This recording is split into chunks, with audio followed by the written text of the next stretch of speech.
Mmara no saying UTV so and saying abra ye ba be mo nia Mmara no eka efa ensem bebre ewo Ghana ho ye ba besua ade te se ne de be ye no UTV ha ye botai ne se be chechre mo ye de Mmara no beto fom ne ya chechre mu ama mwate nia Mmara no esie na mo so mafa na mo de abom bra na se ne be ya o chine bi no anka say na minim na ye say ignorance of the law no is not an excuse and no enti ne ye wo ha yen kwaje nkwato ye ba na ye de adwumedie no to aso yen komra Mmara no saying UTV so and oguso a wo hwe medin e de Ekua Asanteba mensa enne ya desuade anase yen komo twetwen a ye ba be fa no efa aware a em say nansen ababe debater enkofo obi ebi mu kasa aware investment ebi mu so say enye investment even though bebre na view ne say emotional and financial commitment based on shared goals amongst the two partners who are involved no ebi mu so feel say there be aware de o ba no wan fa hwe amba ntinka wo kwa san fa won sapan fako em say adwenture about aware to say aye divided based on say nansane case bia bia ekọ so eye your businessman bia organ ha me person me boni din ene ne ex-wife nia ekọ so no say nunti na ama say nipa no ejina baby sebe yenti ase enti ene adesua no ye de baba beto honom na ya hwe ne Mmara no ekafa aware ho ene aware mu ejapade kra no se munya emu ncheye no ete sense debi divorce eba na sa aware jaye eba aware go eba enema na amunya ewa aware ni mu anani amudi free obi ade ba ye ne kra na amudi bo mu ewa aware ni mu sen ena ya eko Mmara no ehu ne se nyapade no ete sen na se investment so a na se aware ni gu a sen ena ye beche nyapade no eno enti na as usual ye ne Oxford or say bumsu o ye lawyer mrenim ni wabi ye papa de bia ya obe kan ye ho ewa ha ye ne no e ba besua de ne ti Oxford akwa aba yeah ene so ho aye papa wo de ase de bia na why e come anyway Oxford me sure say me say judgment here na nsenye eba so between businessman ya yi ne me person me boni de ne ex-wife ye de ya adesua de em say ebi mu feel say judgment no anko yi nsem bi em say judge no kan it say marriages no ebi mu so ejitu mu say ne judge no kan no nka ne kwan so eno nti ne afro say ne oni emesua de ne hwe say Mmara no den Mmara no ekafa aware nipa mienu abomu say ye baba be ware na yatsena na ya boye bra Mmara no ehu ne say yo mi me dase na ebema ahwefo nyina aha na afen so yama obia tidenti a ye ba ha se de usi kan no ye ka se aware a de di kan no ese ye ti asese emfa ho se onyankopon na ahye aware no eya de a eye Mmara organ ha nkasa nso no regulate aware enti ebrebia no so wo kan aware sem a ne wa hwe no how Mmara organ ha eka ho asem pepepe na ena edusuade no ye be wate asese kanempo teteno ankasa no so bi esisu se okwa akware a ne wa twimpo bi nti a ema okwa akware enti wi eye aware a ye de Mmara kwan so ware no a efe no ordinance marriage ni ton chen a even under custom no ukware a ayete se abusuanfo mienu na aka abom na omo na wo ba mu ya fe se nkura no kwa beboa ma abusuan se papa no ene edokoku se maame no ene ye aburu afu a nkura ne koboa ama de efe no economic development no akoso pepepe enti enware aware keke titinu mpenu enti ube he ukware mpo a yehye ehwe fie a wo komu ni ehwe se ho na do bia no do so a ya wo ti kwa dey amoako ejina ye hwe aware kwa film fitiase no oba ne boba no a na abusuan de moni ahwewo ahwe abranti a obobra papa ewa abusuan mu anase wo no ana ono so abusuan mu ni ahwe se enkofu mienu we ni ye be ma chemo na kwa the same way ordinance marriage no so enye ye aware o. That is the first thing we have to bear in mind. Say, hey, Bruni, pepe. Now we have Bruni over so many years. Not to have no headache. Lucian, no, look what unnecessary Samrano. And a day, Bibian, there is a house. Trust the material. And the Brunino, quite fast of one or Shisawarian. And the Brunino and Casanco on the back of the mind of the Brunino, who are say, hey, dear. A what economic benefit?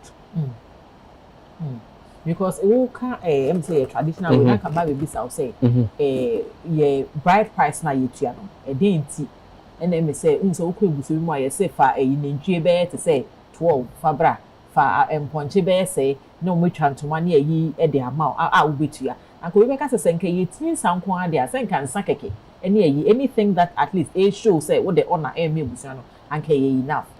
Yes, so but traditionally, no, the bride price na nkasa and as it seems, and so many significance. It is typically where Asanteba mukura no a, enye bibia sobia. But oko other tribes edimu. Na ni nyina mu no say oba ene the slide the interplay of the typical our traditional any yedi more the room kakra no a ebetumi ahye ntima bebre I just say yedi who see we are putting you on a more economic footing. It's not just a ware na wo kodo ye nka se ko na fa hia bra ye ka wo se ko na kodi yi it's na say investment na ye ka sa pepepe ye de ka asem e wo asantefo emposto utrinsa no enimu no ye de ka asem se wo ko aware no a se wonya sika na ori abafi oba no na so onya car na ori amabema because bema no na ne timu na say na besa na beti eye den a obetimi atika abuka into oba there right from our conceptualization no ye dey ato oba tirim so won kwa aware mfa bibimra you see se ka se aware investments pe wa adwene be ko ba bibiri sade na me koton body ni na me dey agisika ba na no ne adwene ababa otirim. We are not so bold enough to say what it is because it's very sensitive matter. And but we have no for what I say jaye.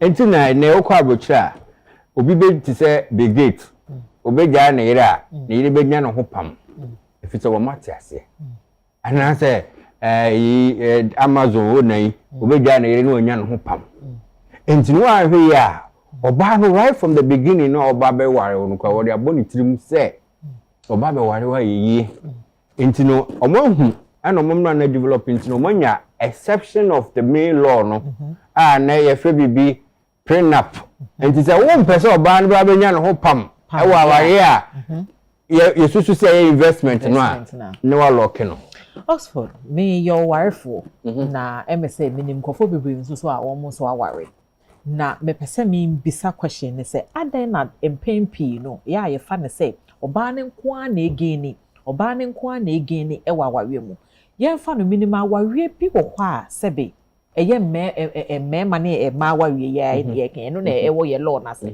minim awawe ne bi wo kwa sebe ma no e na e bo mo modern na say me say case bi ko ekoso eni ekuru a em say Nigeria here case bi ko ekoso a em say ama oba na ba abontin ya bekeka enema onu na eye wo fie nyina na eno na mpese ye nhwe ne say adan na time bia ye hwe no wo mehu se na menka no emema ne side say em say emema no kwa na elusu but oba ba we oba ne kwa na egene na enye the other way round say mumienu nyina na mo wa wawe ne mu na mumienu nyina na mo de mo resources ne mo ahoden na mo de ibom e bia ba ko disca beba because me hu aware say contract ana meboa say ye contractor na ebia ye pese ye nye business bia ye woni odi sika beba ene ne odi na adwen be den ebeba na odi na adwen beba say no so ye bubu ne say adwen no sabe ye koto ya anka ye sika mu a ana meboa ye sika ne edition say na ye hu aware sa you see ekrum ha no Goni can be say we are not intentional about things that we do, things that we say, and their implications. Na yewo kasa bebu ene kasa kwa biblia ede ebu anase ede tete but ni nyina no yebubu aguso a yente ase na mpo no yehye mmara nso a mmara no kwa yenkan ane akote ase so wate ase nti ade bia ye bia no yede manyame efise yedidi onyame mu no so chen bibia nti yede ya rehye mu ni bibia manyankopon ba yeru afise nyankopon ankasa nso de ne maye a o hwese you be practicing him there no no exhibition of the wisdom no nyankopon there my that is the problem. Nti I will take one of our proverbs this is wisdom. Yes say etu to a etwere bema bo anase oba to a etwere bema dem. So nti right from the beginning no emfa ho say yesusu say bema ene oba ekita wudie no bema benya mfa so oba no benya mfa so no ya setna ne ya ne bia ne ya bia no kire say oba no mum kura no e de mfa so oba bema no e kata bema no so anase bema no anyimonyam no kata oba no so enti oba no ahoɔden a wɔyɛ e de aba bema na tum pon kura no yenhu eno nkire say oba bi ma bema nyam mfa so hwɛ fante hwɛ asante hwɛ bono Asikafo omunya sika wokroma mpo mo mutu betrankan no eye ma no bebre ne nya sika na mema no nya abie upa yenye research asikafo mema kra wo hu mu fefefe no obeka osme ma me na ye store wo kantamanto me ma me na ye store makola ana me kotra ho na abehu mu ne nyina yeye obeka no kona ma wati ase enti ema role in building the economies of the state no inevitable but on say ana maka say abebu na nkasa because who can ya o kase ye fa bibia manya me na be see betim say ya ye Christopher e bia wo hwe Proverbs 31 sa oba na ya describe no say me ya na ekwa aware dia ene say me ya na ebo ameme e ma sabe na wo hwe case kra na wo hwe se ne a ensem no se na ekoda na e wo court na anya say oba no sebe ebia no amfa sika ma but nenkete wa bi ene say bia all tie wachi abo fan say ebo wachi say ko na ebe ye ni na yi no na you can say behind every successful man no a woman you see a man na kasa so buduebo ene ede adimu no ede yemu na mebeka bia mamo but the bottom line is say ebo asantefo ene accountfo ti ase be hu say oba no your foundation of every institution and the institution can be the home, it can be the company, it can be any other thing. Engineers say oba Asanteba mu say ibedi ade eye oba na asefo anya ibedi ade entime kura na me yo hene na anase betima di ohene eye me ma me fie akunya no na me fa ho akodi because yenim say ekodi bema no ho a odi bedi nsem ho a amana ede I mean, we are speaking to the reality. And Emma contribute in our realm. But we, the custom and tradition, our law no doesn't see one above the other. Yeah, man, yeah. Me find the Supreme from Constitution, Marriages Act, any matrimonial causes, any all cases that we have discussed, it doesn't see the man above the woman. And from the beginning, ya bomo se munyina epe. Now this is the point. Say any pamienu anabo mutrim. Say anka omo ba be ware no mo ba ware no omo ba tichire fie ya adwene nyina wo say fie nko ana adwuma nko nti sao ene ye wo trend me busa say trend because even though it's grounded in law no na yenye e wo trend be a friend of family business and I say generational wealth and I say legacy planning ebe baba mofo no do monim da do ntiafe na yeba na the prenup no tato mama mo ntiase because who say anka ni yeye no a wo kwa aware no a enko no ti ponkoso say wo ko saa keke say wo ko chichiri fie enti wo ba no wa ho ode no ho keka nyina ye say me boa be ma no be ma na boa me ama ya ye bibia si eni ho a yemma ebetimi ahwe akira mai enti the family as a unit they will form the bricks of economic fabric enti wo yo fie ye na ma ye me fie ye ana nka nyina ye and trade and investment there akoso. So you can never take it from the equation say investment has no implication in our marriage, and as a marriage is not an investment construct. To me okay. Inti yenhwe ye Ghanaian law yi say oba ye constitution na say asset ana say japade a ye acquire during marriage no. Mmara no e treating the same. You see constitution no ama we ate asempo say ye wa awariam si eti awariam no a ye hyehyɛ ajapade no say ajapade no wo ho minwu ye minya wo akra no a I should have access to the ajapade no ye no enti it is out of the everyone say entwasompo say ne obeti say be ma bi ajapade bi an yere kwa nim ho hwe Dennis. And I make an say. But again, there's exception to it. Say the same constitution made provision say, "Em found say nyina eti abusuamu no. Aye bobra no, aye ware no. You bet me decide among ourselves say, you be acquire property bia outside the matrimonial property. So there has to be a conscious acquisition or building of matrimonial assets and son who benefit from it. Now me can say so sensitive say yem pese be ka ho asem and I say if you say it's not a good conversation to have. Lawyer ma me ka wo exception ho asem na me pese me hu say meti ase yi ya say ebia me ne umienu yete he na ya ware na wo say law no say meti wase ya law no ewo emra bi etumi ka say wonkwa obetumi aye wejapade meso nkwa metumi aye mejapade na mame mbisa o se yeti na ebia wo hwe ye man mu anase ye tradition ye culture yi mu anase ne ye hye ye fie ete no emprempi no oba no oye adwuma kra na emma wa aware ni mu a ono na otete nkwala no ono na ebe make sure se aduane ewo fie ono na se efie sie bi wo ho a ono na beye na wasande aka na djuma we nyina se fa se oba no sa na ma we nyina na be ma no na ebia no entumi ma no nya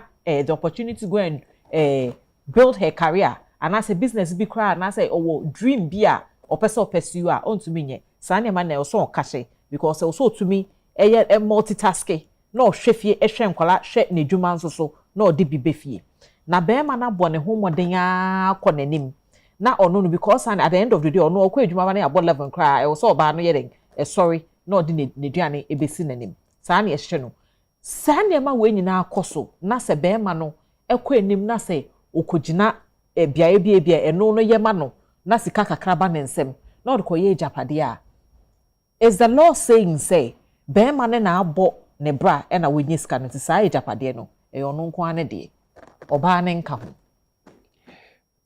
Okay, good. The question Abusano, very good. But the point is that the law is on the side of both parties and as a couple. No?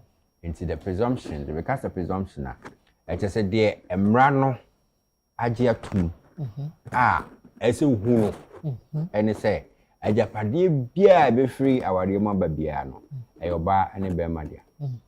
That is the presumption. That is a idea Mmara and also kind of simple terms, a general rule.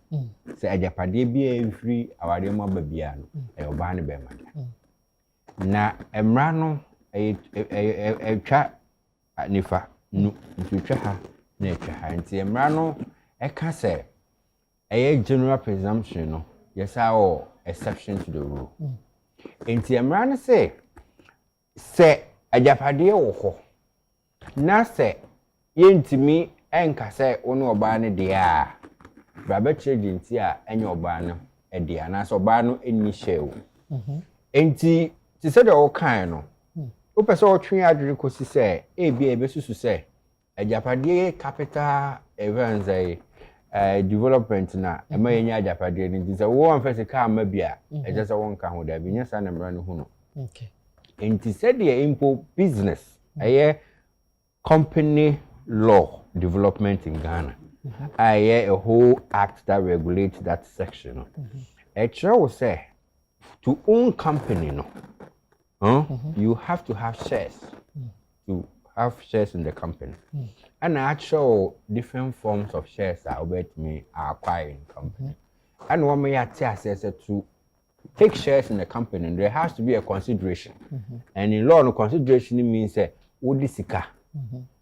idea room now the same act no recognize in-kind contribution and as a consideration it just say me nya sika mfa ma na meye noma bia ebeboa ma company na tumpon enti na tumpon no ese me ye betuma value me in-kind contribution no na mame the value or the percentage of shares na fatame na maje na waje and when a family had developed assets you come and assess what in-kind contribution obano at the bar acquisition of the or development of the assets no and you be so and you are developing law from a long time ago to this point there was a time when yes say one fa wonam anase one fa sika ma wonka ho and you twam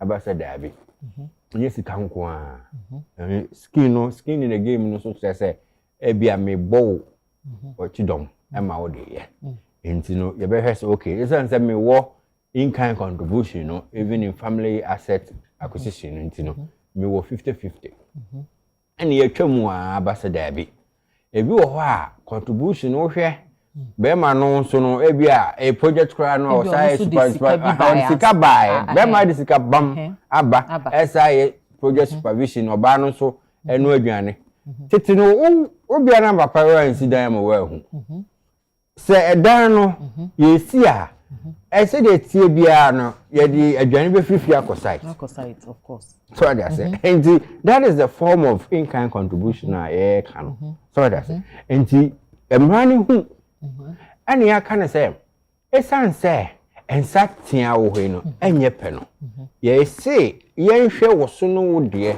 ne yemfama on na boni fe equitable contribution what they say ye be hwe de wo ye ene wa ho odin wa ho odin no a wo ye ebrosika be ma ne de ba ye de a wo nya dodo a chen be ba be ye check na be ma ne sika no eso chen wo de a de ba ye de a eno de ne ya hwe de fata wo ne de ama and there's no way right say oba ti aware mu na wonye obi obo man ana so wo safety dia eso fa bibi ko fie say aware no ogu a eso de bibi ko na men kama won ti ase biom say aware akwa ankasa no the formation of marriage no enye a long term investment strategy to the stand say investment in amiri atoso to the investment too. Okay, and the point is that you see judges make decisions based on the facts and laws presented to them right and in our law practice you persuade the law or the judge to avert the mind to your law or your argument what I say and for all you know no you could say and in law it's acceptable say a judge could make a wrong decision if there was no wrong decisions I won't have the appellate court now conti judge there wo lawyer no nhye ya ba hye akoma no and wo hwe so no so hede no du onim no nti wo court a lawyer o jiremu eboa judge no e man make decisions no by presenting latest good law well research refined laws no judge no kra bu no so what I say nti ye fair lawyer for no officers of the court nti ya no man ba my amfani nyina nkoku ba akofo so say wrong decision when we all accept na enye nyina na yes judge no kwa na make wrong decision sometimes the players the two lawyers in court what did they do to come to that conclusion yeah nti yɛhwɛ ye Ghana law no me say wakeka ba be sinti hu say no ye law no recognize non-financial contributions second giving ni ade no na sa you know how do the courts determine say wo a friend say Oxford make we dey make am man wo Oxford our na oba no fisike bi amba na emu bia wo support bia wo de bre oba no na ama oba no bia wetumi akọ edwuma no akọ nanim ama ene wenye sika sebe ye bo osa ebo nso a e batam ye nya e ho bre enyonyam you see ana make an say obema say ubekudi ewo asetremu a na waware a eyofi oba enti say abra so best ya na so abra bon so best ya no so gina oba a wo beware no so what I say dey be can say ya na you see mo hihya aware no na say mo an hihye no ekwan a efata so a na mo frɛ no acrimony o say mo konya bibi na etan bi bewura mu a na eno a develop ya na ejiriga no na say ade no no need the problem see always see marriage as maintenance work as you maintain it every day don't make mistake a bra ube plant that seed no pe ene ma ware egu no beba the obe catch up ba ni bia want ase enti based on trust. And of course, even business is still based on trust. And that is one aspect I said to it. Once we start the journey, we maintain the journey for the rest of the time. Until order to turn on my home. And then come on, and so why I say more edinamotias. And I said in Yakopim say, Judge, you know, over our area no am from the beginning point. And you know, again, say if you be man. Enti asemu ene ne kindness and obeka say ye be ware na me wo car dada and na me wo dan dada and I made decided say I will still make it an extension of our property and access spousal property.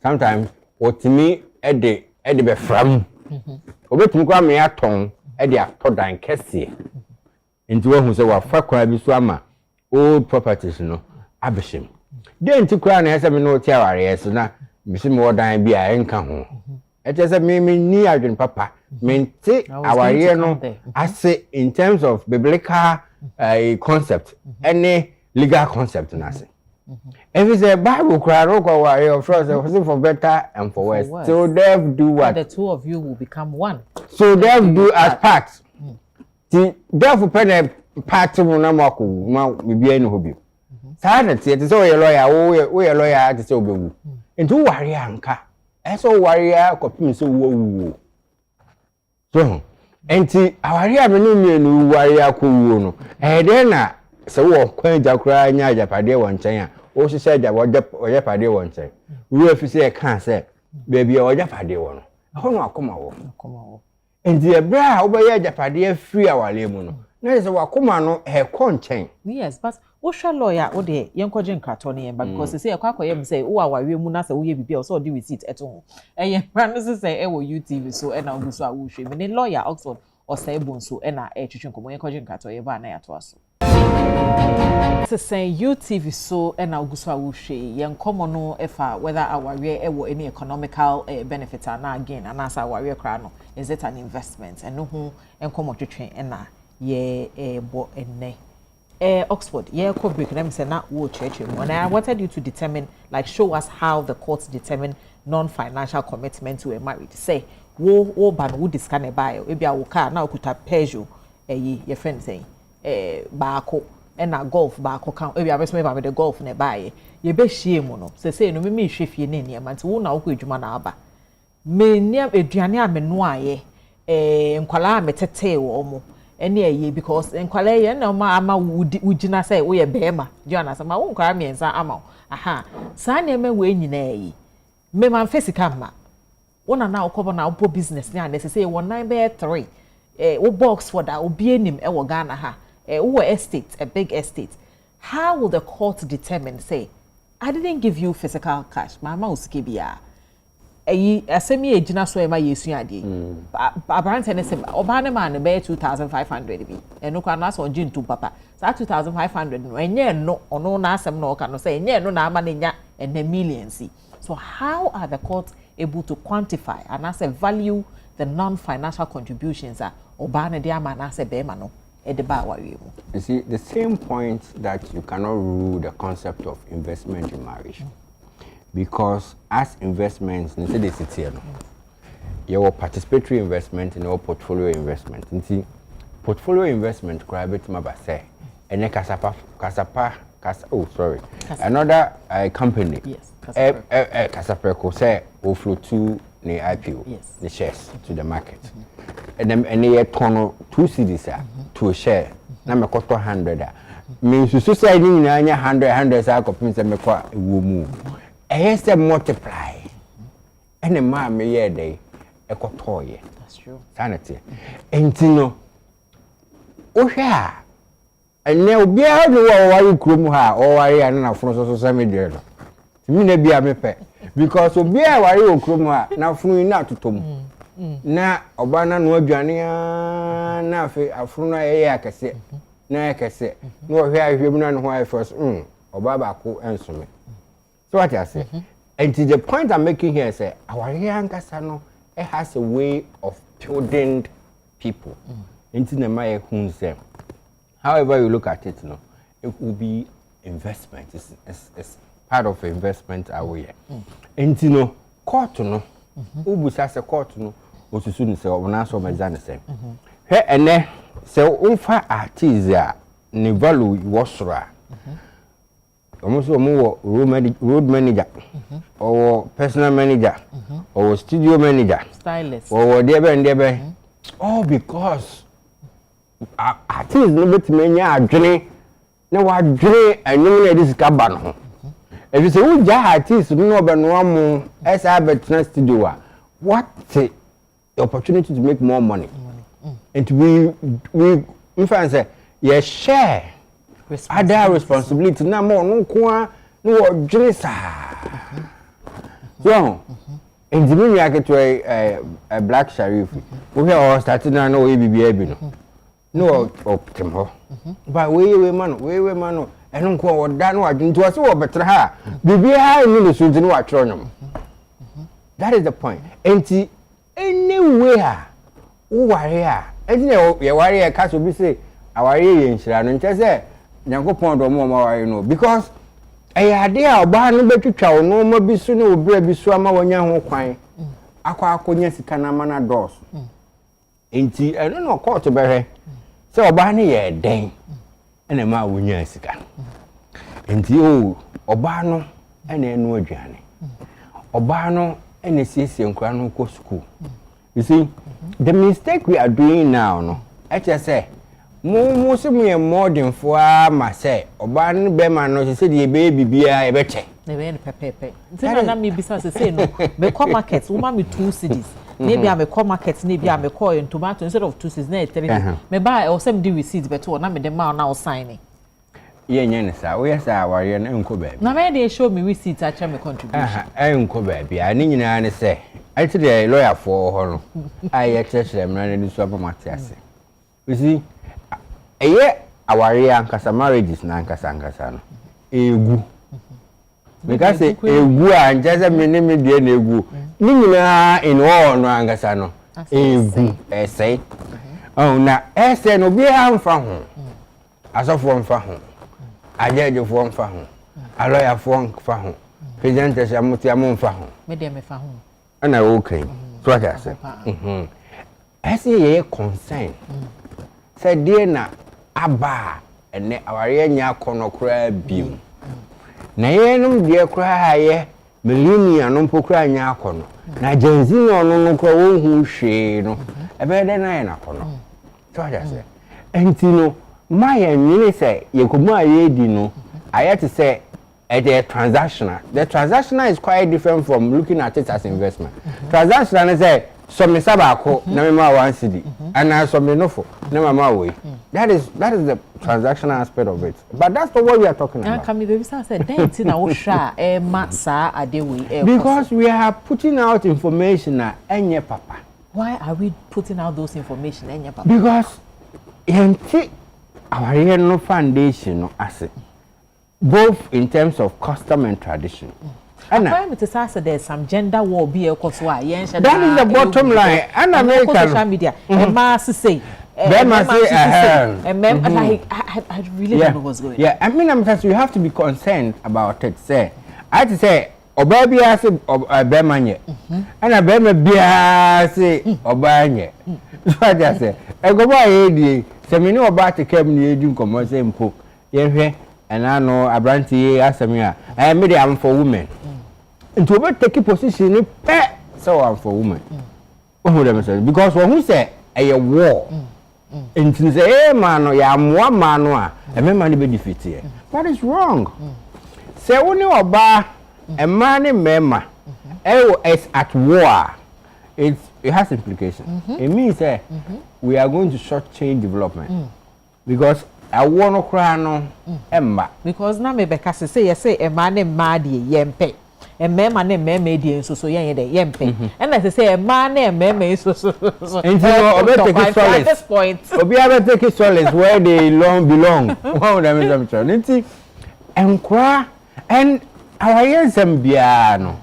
Na everyone say, Obani who, Bemanus say, a ye and crano na ye mana a calm.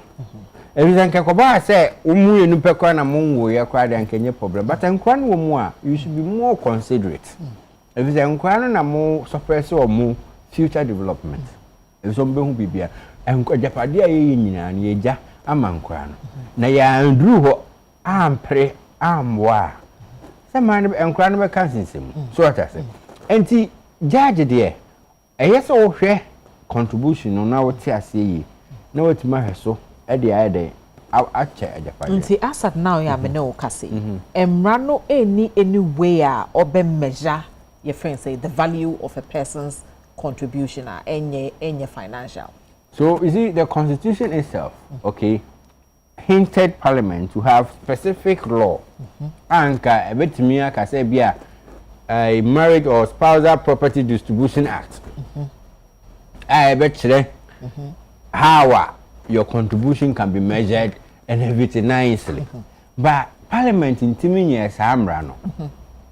But we are judge for baby or I say or more activists or most to say yeah in China parliament in December no or more the case law ever develop it am I outlining how spousal property are developed and shared into the why I do that. Okay.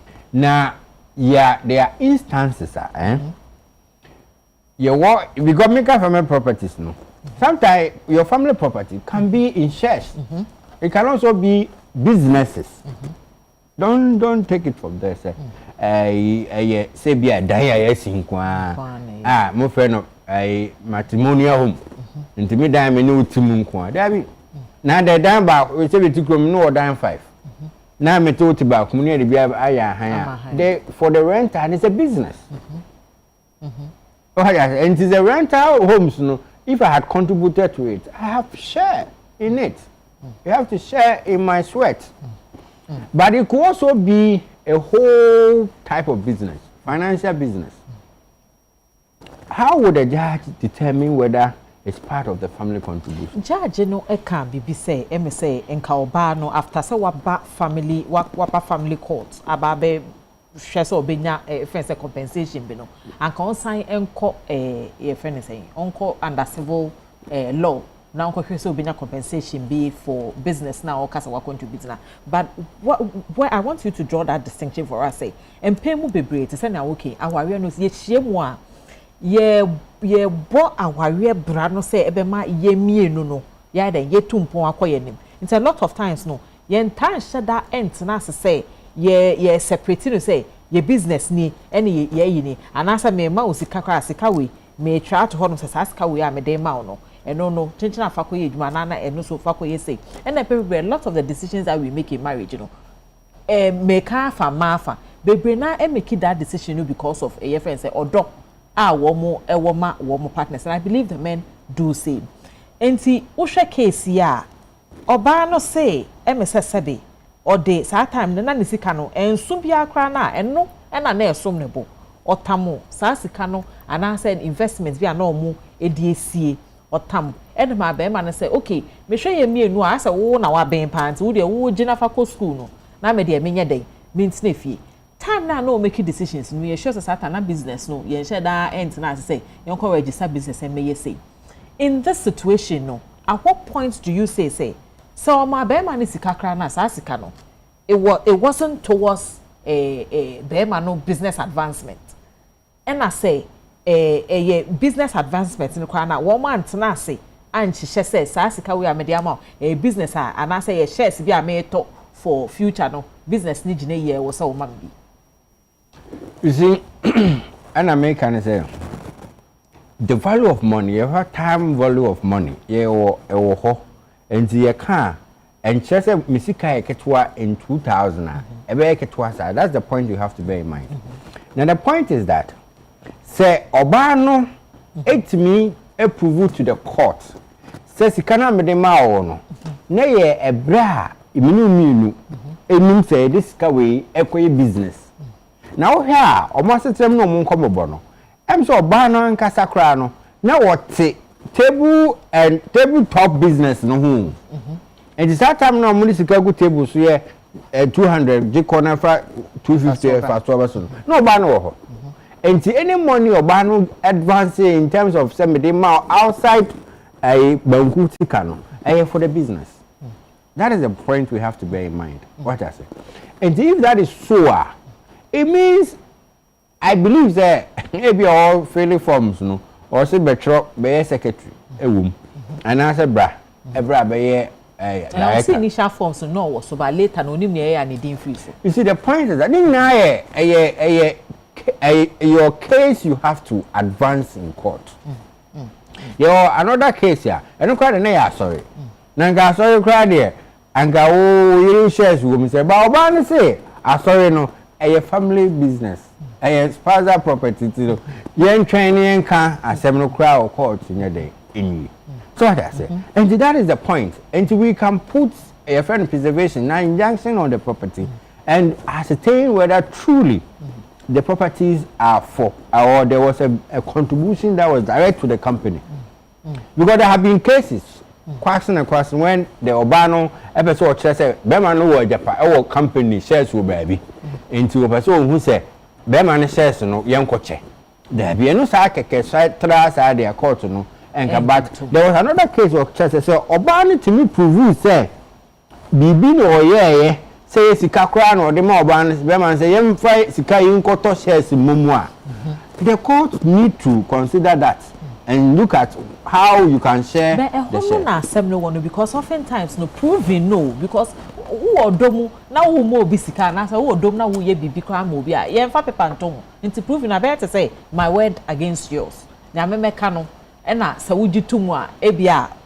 court no e beja tum sampa bibi say sie but outside of that how do I prove it asem a I dance ni hu you trust asem no wa bi e de ya dance enti ne wo friend say ora no enti no you see wo sem na wo ka even go control witness statement wo tro here cross examination what do? We want to ascertain that some now kind of correct and answer to discredit to some kind of enti enye sa keke odo de odo de enye odo a bibia ntimi nye de enkoso odo kra mabusuani ejina enti business kwa ye no we need to develop love for our business. So we do business like a hobby. And you will not make mistake on that. The bottom line is pen and paper. What were the events surrounding me giving you the money that could be used as a basis or as evidence before the court? And was samoka. Or I didn't so about him say, I don't see no evidence being no so make the evidence and just say me am fabricate evidence there abaka there be what sem no na say stay put to your case na ka what sem na judge nye dey enti me sem come questions and also but time is not on our side nti me person me be say one case as say wo hwe se na ekoso ya do you think say later cases here say judge for adjudicate wo so a wo mu ebu asemi do you think say kwa yet say treaty marriage say bibia they say wo komu a e wo so fa paper ene pen na akofa lawyer na mo sign contract and sign na sebe mwako sawa we. What I believe the me dwene ho na meti ase no say eye nimdie ne atimpo a yede kwa aware mu no ana edipin ana say ehemuden say kanene no afare sa akeke say eye odonti ana me dowo dabi but hu say eye normal bebre wa aware mu ye nyina ade echi na ade esani nyina no yede boa ye ho nti you need to be conscious. And you have to learn more. And the marker pen say, people see their pastors when they want to marry. But pastors, it's not the Bible that regulates in actual sense marriage. The Bible is a source of wisdom that will make the marriage prosper. But it's not that to regulate it. And to look at the Bible and look at the law.